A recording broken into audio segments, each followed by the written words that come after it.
During Black Friday sales, there were two Ubiquiti products at ridiculous pricing. The UXG Pro, which has much worse hardware than UDM Pro, but has much higher price. The other one is UXG Fiber, which is almost the same as UXG Fiber, which already has a very competitive price, and then it had a $100 further down. In this video, let me compare these two Ubiquiti gateways. In this video, let's first look into the hardwares. Then let's compare the internet access performance difference. Then what about a cross-VLAN network performance? Then we will see for the 4 extra parts on the UXG Fiber whether there's any speed limitations. For UXG Pro, if you go to VLAN configuration, you can specify a VLAN group. Here you have LAN, LAN 2, LAN 3. Why we see 3? It equals to 4 minus 1. Then if you go to the UXG Pro device itself, under parts, if you go to part manager, for each part, you can set it to LAN 1, LAN 2, LAN 3. However, for the exact same settings, if you go to the UXG Fiber VLAN settings, you don't see the VLAN group. Then if you go to the UXG Fiber device part manager, for a given part, you don't see the VLAN group setting as well. So this is something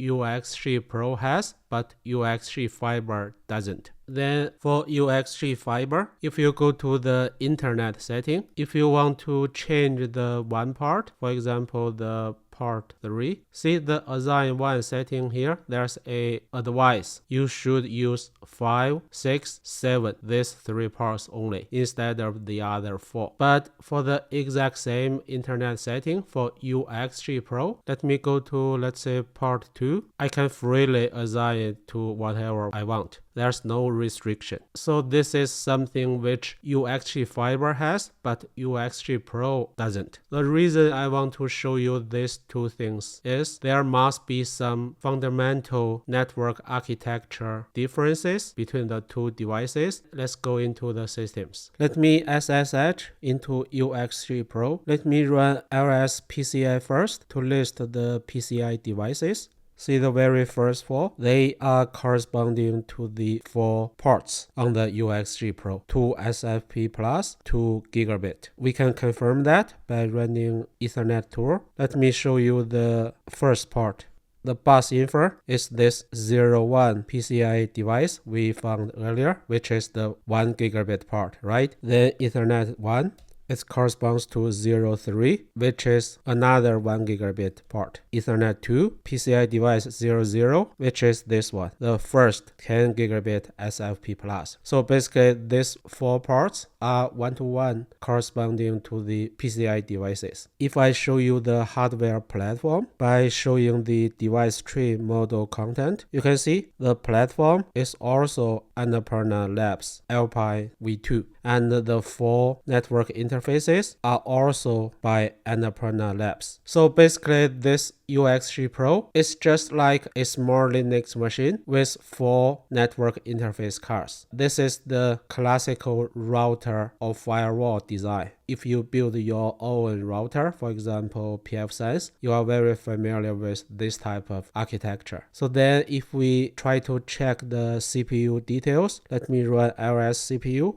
It only shows it's Cortex A57, but it doesn't tell me the CPU core frequency. Yes, we can tell there are 4 CPU cores. However, if you check the specifications from Ubiquiti for hardware, it says the processor is A53, not we see in the backend, which is A57. The frequency listed on the specs is 1.5 GHz. However, for my case, the A57 should have 1.7 GHz. So what I have here is better than the specifications. If you search internet about the release date of this particular ARM CPU model, you will be surprised about how old this design is. So then when it comes to memory, let me simply show you the information. this UXG Pro only has 2 GB of memory. This is not enough for a serious gateway nowadays. By the way, the very old UDM Pro even has 4 GB. So the network architecture for the UXG Pro is very straightforward. Now let's move on to the new UXG Fiber. SSH to UXG Fiber, LS PCI. Interestingly, nothing's returned. This is already a sign that it has very different architecture than the UXG Pro. So let me list the network interfaces first. IP link. So I can see from Ethernet 0 to Ethernet 4, they are all related to switch 0. Then additionally, I have Ethernet 5 and Ethernet 6. I'm interested in switch 0, Ethernet 5, and Ethernet 6. So let me show their details. You can see for these 3 interfaces, they have similar information returned. For driver, they are all using NSSDP. This implies Qualcomm SoC is used. NSS stands for Network Subsystem. DP stands for Data Path. Let me confirm whether the UXG Fiber is using Qualcomm platform by showing the hardware platform. Yeah, it's confirmed. It's Qualcomm IPQ9574. I found this document about this particular SoC, IPQ9574. You can see the specifications which are related to this UXG Fiber. See this part about this switch. This SoC has a 6-part integrated switch. And interestingly, this SoC does support Wi-Fi. However, you know the UXG Fiber doesn't support Wi-Fi. So either Ubiquiti is using a tailored SoC from Qualcomm, or Ubiquiti simply doesn't use the Wi-Fi features at all, which is wasted. For CPU, you can see it's A73 ARM CPU, 4 cores. We can simply confirm that by running LS CPU. Yes, A73 frequency is 2.2 GHz. When it comes to memory, let me show the memory information.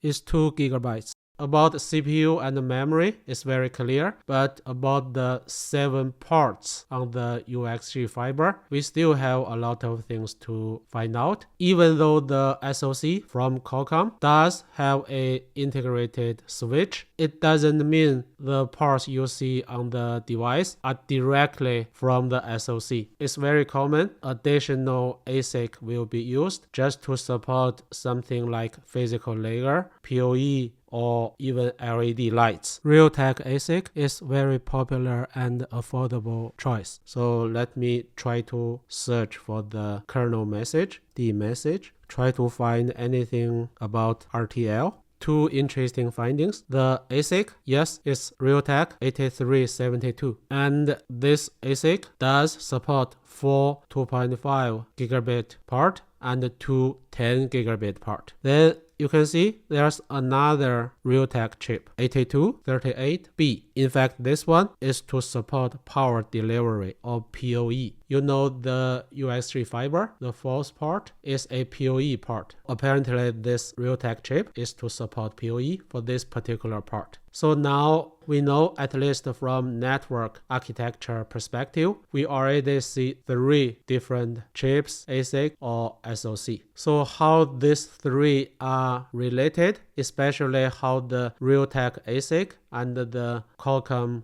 SoC are working together to support these 7 parts. Of course, Ubiquiti doesn't have any document. To find out how these 7 parts work together in different scenarios, let's continue the testing. Let's start with the LAN to WAN performance. I'm going to use the same Mac machine running in the WAN part, and then run the same Mac client from the LAN part. I'm going to use iPerf 3 for the performance testing. Let me start with UXG Pro. So at this moment, if I go to the settings, cyber secure, you can see I have the IDS, IPS disabled. Then in the right side SSH session, let me run htop. let me do a filter, only show you Suricata process. Now you don't see anything because I have the IDS IPS disabled. Based on this setting, in the lower part, one server, let me start the IPv3 server. Then from the client, I have already connected to the LAN of this UXG Pro environment. Let me start with this default parameter using upload or sending. By default, it's only one direction. Let's see what's the performance we can get. The wire speed is 10 gigabit. Let me run it. Yeah, you can see the performance is very bad, about 1 gigabit only. And the 4 CPU cores are not busy at all. To see whether parallel connections help or not, let me increase the parallelism by using 10 connections. Run it again. Yeah, it helps, but the best I can get is lower than 3 gigabits. So this is for uploading. By the way, CPU is not the bottleneck. If I run it in another direction for downloading or receiving, yeah, the same bad performance, lower than 3 gigabit. Then if I go to the IDS IPS setting, if I turn it on, let me choose IPS. Let me enable all the categories. Apply changes. Then in the SSH session, yes, we see a whole bunch of Suricata. Only one is in white color, which is the process itself, or the green ones, they are just threads. So now the CPU utilization for Suricata is almost zero because I don't have any performance testing running yet. You can see now the 4 cores are very idle. So now if I run the testing again for downloading, the performance is the same. I don't see any change. Even though from the SSH, we can see one of the Suricata threads is very busy, and you can see the 4 CPU cores, they are all very busy. This is for downloading. Then if I change the direction to bi-direction, which means downloading and uploading at the same time, now the performance is even worse. So the aggregated speed for upload plus download maybe is still the same as before, but lower than 3 gigabits. Then from the SSH, you can see the doubled CPU percentage for Suricata, and then you can see all the CPU cores are very busy. So this is the testing result for UXG Pro. So the conclusion is no matter whether you enable IDS IPS or not, the performance is the same bad. For one single thread, it's lower than 1 gigabit per second. For multiple connections, it's still lower than 3 gigabits for one direction. If you have both directions, it's even worse. Okay, then let's move on to UXG Fiber. In UXG Fiber, you can see I have the IDS IPS disabled. Then in the SSH, you can see there's no Suricata running, and the 4 CPU cores, they are super idle at this moment. Then I have reconnected the LAN client to UXG Pro. The wired speed is the same, 10 gigabit. Then let me start with uploading speed testing, just one connection. See the dramatic difference. It's almost 10 gigabit. Now let me run bi-direction.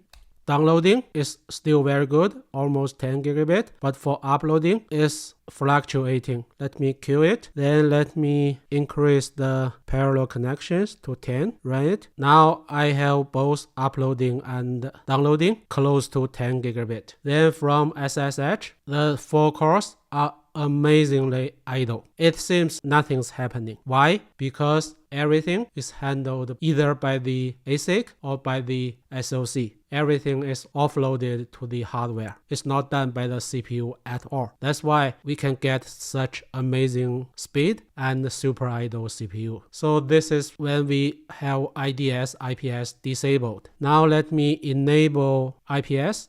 In the same way, let me enable all the categories, apply changes. You see Suricata is running, right? Now let me restart the bi-direction testing.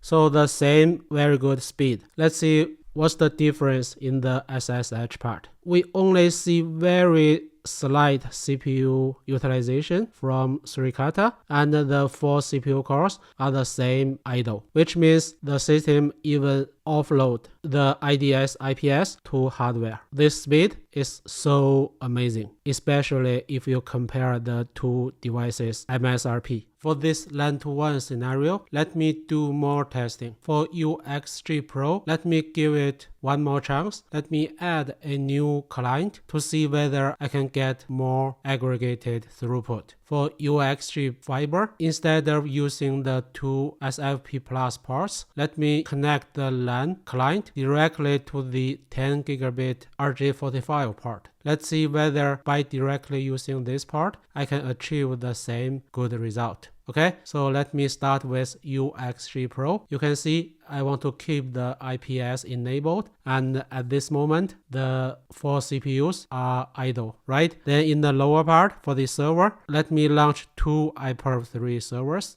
Then from the first client, let me run the bi-direction testing, 10 parallel connections. You see the same result as before, right? Then let me add one more client, start. So let's see what's the aggregated result from the server perspective. If you add the send and receive, the aggregated result is still lower than 3 gigabit per second. So by adding more clients, it doesn't help overall performance. So the throughput is the same bet for UXG Pro. For UXG Fiber, I have connected the client to the RJ45 port. Everything I'm going to test is within this gateway. No switch is involved. Then in the left side server, I already launched iPerf3 server. In the UniFi network application, you can see IPS is still on. And from the SSH, you can see the Suricata process is running. All the CPU cores are idle. Then from the Mac client, let me start the exact same testing. Bi-direction, 10 parallel connections.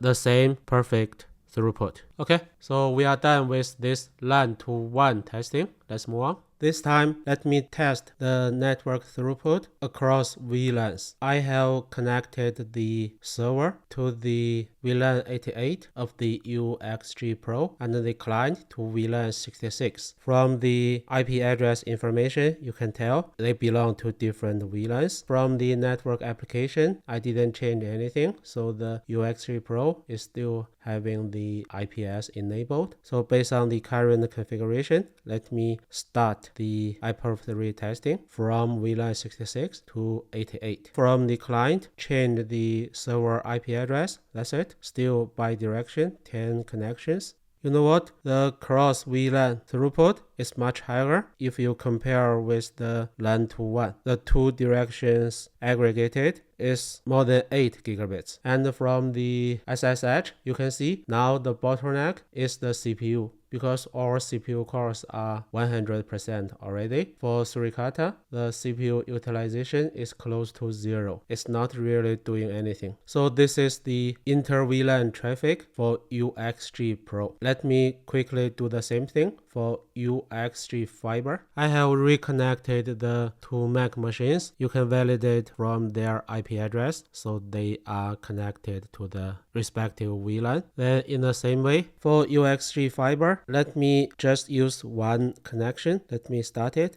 So you can see for one direction, which is sending, is close to 10 gigabit, right? Then what about receiving? Same speed. What about bi-direction? The aggregated result is close to 10 gigabit, but for one single direction, it's never close to 10 gigabit. This is interesting because yes, the traffic has to go through the blue link to be routed by the gateway, right? But what I'm doing is bi-direction from this client to this server. For each direction, theoretically, I should be still reach 10 gigabit, but here I only reach half of it. Let me stop it, then let me increase the parallelism to 10 connections. Yeah, the same result. I'm not too comfortable with this result, so let me try to directly use the port within the UXG Fiber by connecting the client to the RJ45 port, the server to the SFP port. Let me see whether I can get better throughput. I have reconnected the server and the client. Now they are both using the ports on the UXG Fiber directly. They belong to different VLANs. Now from the client, if I do the same bi-direction testing, just one single connection, I can already achieve much better result than previous case. Then let me try 10 parallel connections. Now I can saturate the bandwidth. By directly connecting to the ports on the UXG Fiber, I can achieve doubled inter-VLAN throughput. And from the SSH, you can see this type of load is nothing. CPU cores are still very idle, and there's no suricata resource utilization at all. Okay, now we can finish this inter-VLAN throughput testing scenario. In the very last testing for this video, let me only use the 5 RJ45 ports on the UXG Fiber. So I'm going to run the server Mac machine from the 10 gigabit port, and then for client machines from this for 2.5 gigabit port. So let me see when it comes to purely switching, what's the throughput. Then I will test the Cross-VLAN throughput. So now I have set all of them to the default network, and the IPS doesn't matter in this scenario, but I have it enabled anyway. Then from the server, I have already started the 4 IPv3 server. Now let me start the 4 clients. I will only use one connection. Each one will be bi-directions. Very good. 2.5 gigabit almost. Second client.